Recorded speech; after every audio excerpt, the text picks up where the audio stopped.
云姨呀，什么事啊，太太？她有没有说去哪儿啊？哦，二太太一大早出去了，没说去哪儿。也许二姐不记得今天是观音诞呢。观音诞这么大的事，二太太不会不记得。一年有4个观音诞，忘了有什么奇怪的？你没提醒丫鬟吗？主人忘记了，下人要记住嘛。彩芝她妈病了，她请假回乡了。是我不对，我应该叫彩荷去提醒她。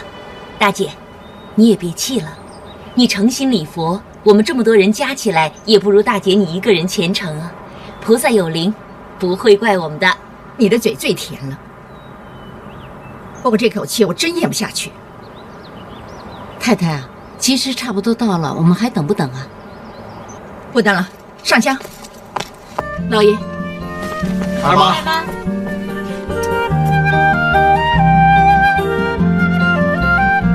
老爷，我刚才正在厨房里张罗，所以不知道你回来了。今天我够烦的了，你别啰嗦了，行不行？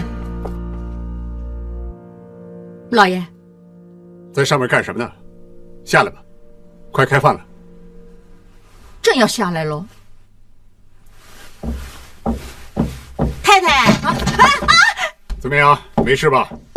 刚才吓死我了，差点滚下楼梯。没事就好。来，快起来。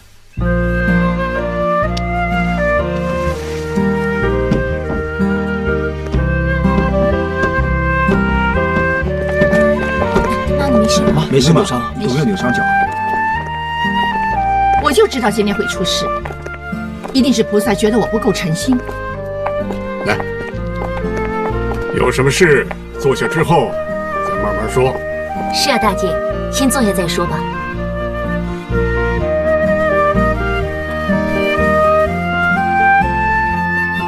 今天的事不能就这么算了。老爷，你也坐。好。爸妈、二妈、三妈，我们先回房间了。嗯。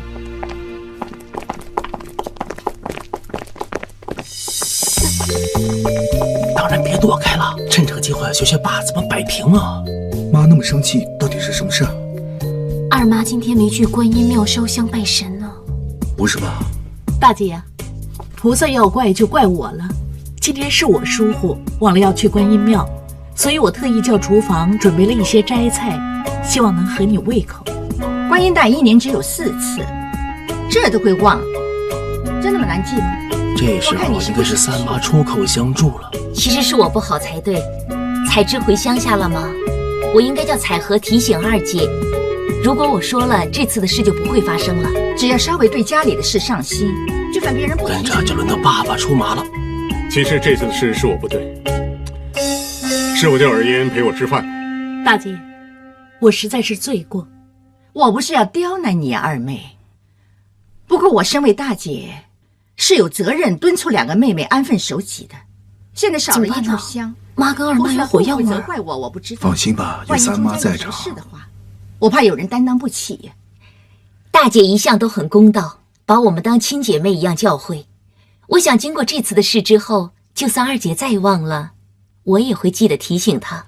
其实新兰也是怕得罪菩萨，影响我们全家的平安呢。这样吧，二爷，这次罚你守斋10天。大姐，10天实在太少了，恐怕不够诚意。我愿意守斋1个月，每晚诵经10次，闭门思过。抄经念佛是发自内心，有诚意就行了。大妈呢？最要紧是给足面子，这万事都好商量了。那好了，没事了，我们可以吃饭了。吃饭吧。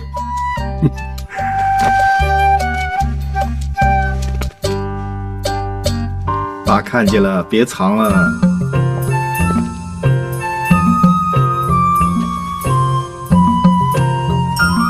看着还有这回马枪。你说三妈她怎么能不死心塌地呢？我要是三妈也甜死了。吃饭吧。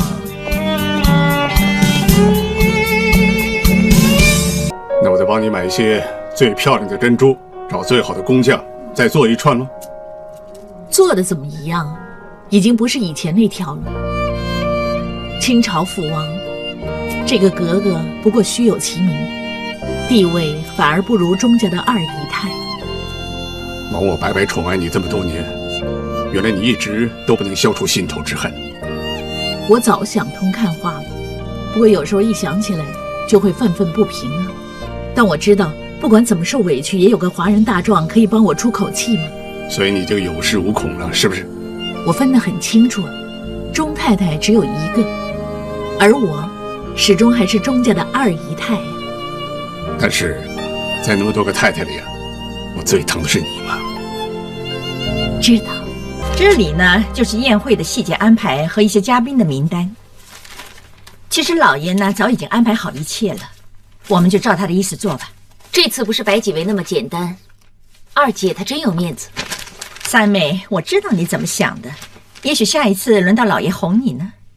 是啊，这次二姐是主角，露脸是应该的。二妈向来都不喜欢应酬，这次搞得这么隆重，一点儿也不像她的作风。我看不简单。你刚才说不简单，哪儿不简单啊？大姐跟浩姨不会听，我会听。你知道些什么？我真不知道啊。是你跟 Charles 去上海请那个刀马旦的，不可能什么都不知道。爸爸只跟我说公事，大哥的嘴又那么严，我这次真的什么风都收不到。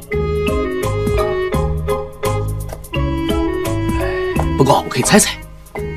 说出来听听。那除了二妈之外，还有哪位宾客最喜欢看京剧呢？那一定是关爷了，他是紫禁城出来的吗？戏是演给他看的。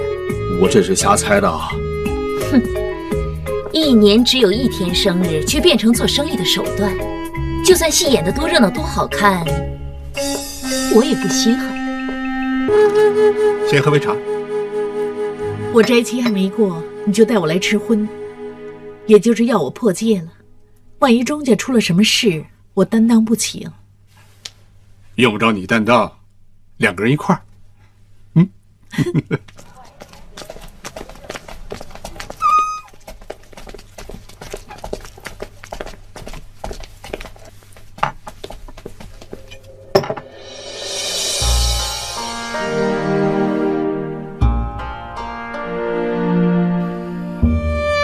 香菇面筋、八宝炒糖菜、栗子鸡、溜干尖儿。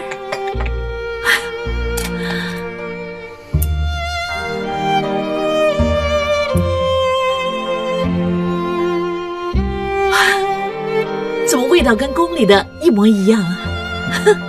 我真想不到，这种平常的酒家能做出这么出色的御膳。那你要亲自问问大师傅了。